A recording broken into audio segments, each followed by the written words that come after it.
आज की इस वीडियो में मैं आपको सिखाऊंगी डिहाइड्रेशन ऑफ अल्कोहल, अल्कोहलों का निर्जलीकरण। देखिए, निर्जलीकरण या डिहाइड्रेशन से तात्पर्य होता है किसी भी मॉलिक्यूल में से वाटर का रिमूवल ऑफ वाटर मॉलिक्यूल।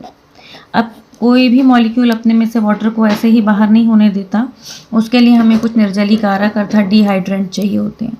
तो डिहाइड्रेंट के रूप में हम यूज़ करते हैं कंसनट्रेटेड H2SO4 या कंसनट्रेटेड H3PO4। फास्फोरिक एसिड या सल्फ्यूरिक एसिड, इन दोनों में से किसी का भी उपयोग किया जा सकता है। अब जब हमें डिहाइड्रेशन करना है तो हम जानते हैं अल्कोहल 3 प्रकार के हैं, प्राइमरी, सेकेंडरी और टर्शरी। चाहे प्राइमरी अल्कोहल हो, चाहे सेकेंडरी अल्कोहल हो, चाहे टर्शरी अल्कोहल हो, उन सब में OH ग्रुप होता है। तो OH ग्रुप है और मान लीजिए मैंने ये प्राइमरी अल्कोहल लिया, तो ये देख के ही समझ में आ रहा है CH3CH2OH, ये इथाइल अल्कोहल है। इथाइल अल्कोहल में से यदि मुझे वाटर मॉलिक्यूल को बाहर करना है तो temperature 170 degree Celsius, 95% concentration of H2SO4।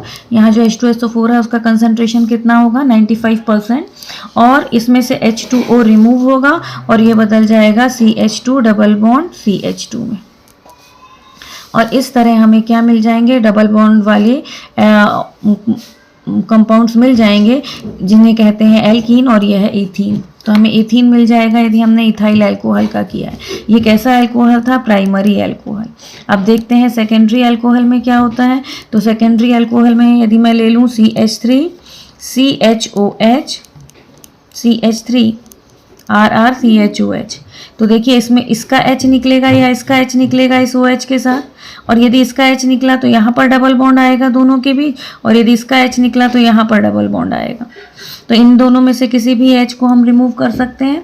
ये कौन सा अल्कोहल है, सेकेंडरी अल्कोहल, और इसका अपना नाम क्या है, तो इसका नाम है आइसोप्रोपिल अल्कोहल।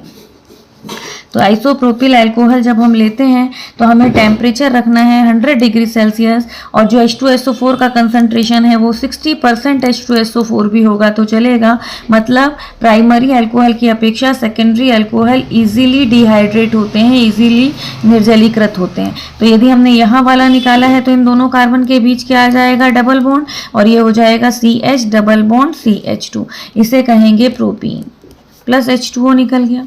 यदि ये तृतीयक अल्कोहल है, तृतीयक अल्कोहल मतलब CH3CH3OH, तो देखिए ये वाला H भी निकल सकता है, ये भी निकल सकता है, ये भी, कोई भी एक H निकल सकता है। और ये रिएक्शन किसकी प्रेजेंस में होगी, तो इसमें हमें अल्कोहल का कंसंट्रेशन और कम चाहिए, और वो कंसंट्रेशन है 20% ऑफ H2SO4। टेम्परेचर भी यहाँ कम, 80 डिग्री सेल्सियस पर ही ये रिएक्शन हो जाती है। अब यहाँ से यदि हमने ये H2O निकाला तो ये बन गया CH3 single bond CH3 double bond CH2। इस तरह इसे हम कहेंगे आइसोब्यूटीन। तो यदि हम प्राथमिक, द्वितीयक और तृतीयक अल्कोहल की बात करें, प्राइमरी, सेकेंडरी और टर्शरी अल्कोहल की बात करें, तो प्राइमरी अल्कोहल भी एल्कीन बनाते हैं, सेकेंडरी भी एल्कीन बनाते हैं और टर्शरी भी एल्कीन बनाते हैं।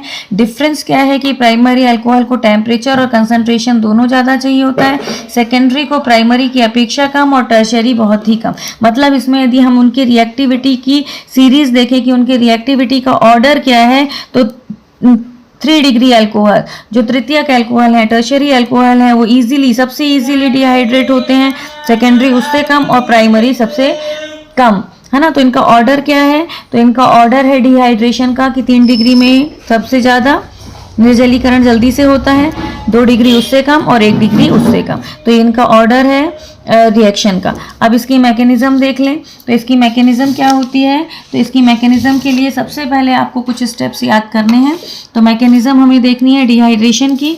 तो सबसे पहले जो भी अल्कोहल है उसमें एडिशन ऑफ प्रोटॉन होता है। ये प्रोटॉन हमें कहाँ से प्राप्त होता है, तो जो भी एसिड आपने लिया है, चाहे वो H2SO4 लिया है, चाहे वो आपने H3PO4 लिया है, ये प्रोटॉन को देगा। तो इस प्रोटॉन को अल्कोहल सबसे पहले अपने में ऐड करेगा, प्रोटोनेशन होगा, और ये रिएक्शन जो होगा ये स्टेप फास्ट होगा। सेकेंड स्टेप में तो देखिए पहले वाले स्टेप को हम देखते हैं। तो मैं इथाइल अल्कोहल वाला ही एग्जांपल ले रही हूँ। ये आपका CH3CH2OH था, O में ऑक्सीजन की वैलेंसी 6 होती है तो 2 लोन पेयर है।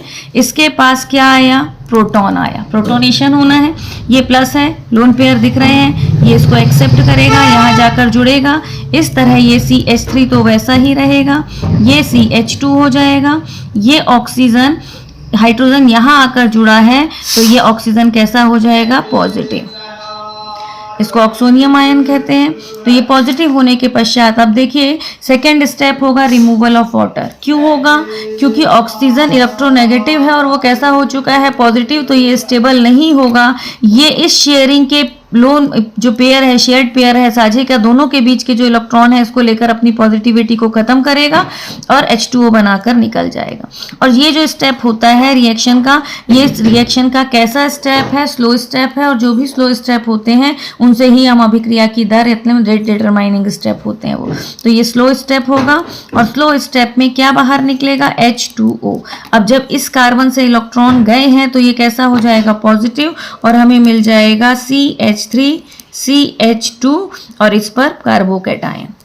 अब ये कार्बोकैटायन कार्बन पॉजिटिव नहीं रह सकता, वो अपनी 4 वैलेंसी करेगा ही करेगा, तो वो यहाँ से इस शेयर्ड पेयर को, इस साझे के इलेक्ट्रॉन को अपनी ओर खींचता है।